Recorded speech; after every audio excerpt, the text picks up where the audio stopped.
This is the story of three men who escaped from the world's most secure prison, Alcatraz. In its heyday, it was the ultimate maximum security prison. Located on a lonely island in the middle of San Francisco Bay, Alcatraz, aka The Rock, had held captives since the Civil War.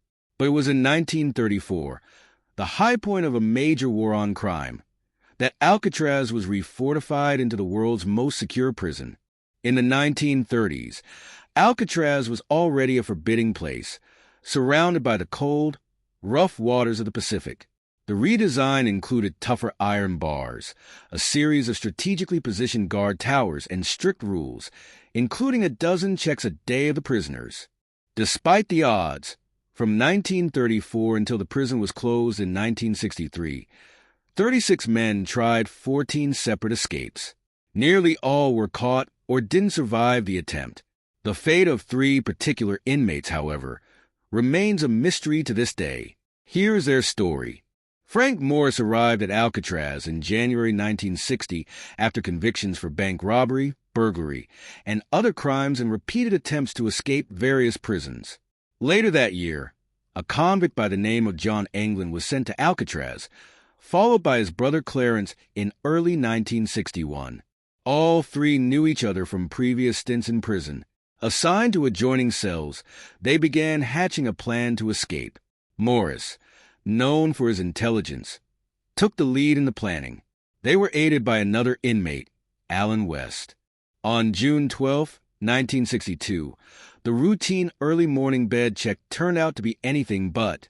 3 convicts were not in their cells: John Anglin, his brother Clarence, and Frank Morris. In their beds were cleverly built dummy heads made of plaster, flesh-tone paint, and real human hair that apparently fooled the night guards. The prison went into lockdown and an intensive search began. FBI was notified immediately and asked to help. Within 2 days, a packet of letters sealed in rubber and related to the men was recovered. Later, paddle-like pieces of wood and bits of rubber inner tube were found in the water. A homemade life vest was also discovered washed up on Cronkite Beach, but extensive searches did not turn up any other items in the area. As the days went by, they began to find more evidence and piece together the ingenious escape plan. FBI was aided by inmate Alan West, who didn't make it out of his cell in time, and began providing information. This is what they found. The group had begun laying plans the previous December when one of them came across some old saw blades. Using crude tools, including a homemade drill made from the motor of a broken vacuum cleaner, the plotters each loosened the air vents at the back of their cells by painstakingly drilling closely spaced holes around the cover so the entire section of the wall could be removed.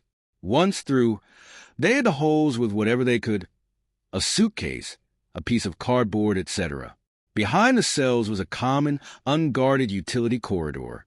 They made their way down this corridor and climbed to the roof of their cell block inside the building, where they set up a secret workshop. There, taking turns keeping watch for the guards in the evening before the last count, they used a variety of stolen and donated materials to build and hide what they needed to escape. More than 50 raincoats that they stole or gathered were turned into makeshift life preservers and a 6-by-14-foot rubber raft, the seams carefully stitched together and vulcanized by the hot steam pipes in the prison. They also built wooden paddles and converted a musical instrument into a tool to inflate the raft. At the same time, they were looking for a way out of the building. The ceiling was a good 30 feet high. Using a network of pipes, they climbed up and eventually pried open the ventilator at the top of the shaft. They kept it in place temporarily by fashioning a fake boat out of soap. On the evening of June 11th, they were ready to go.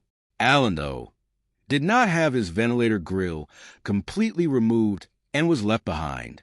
The 3 others got into the corridor, gathered their gear, climbed up and out through the ventilator, and got on to the prison roof. Then, they shimmied down the bakery smokestack at the rear of the cell house, climbed over the fence, and snuck to the northeast shore of the island and launched their raft. What happened next remains a mystery. Did they make it across the bay, get to Angel Island, and then cross Raccoon Strait into Marin County as planned? Or did the wind and waves get the better of them? Plenty of people have gone to great lengths to prove that the men could have survived, but the question remains, did they?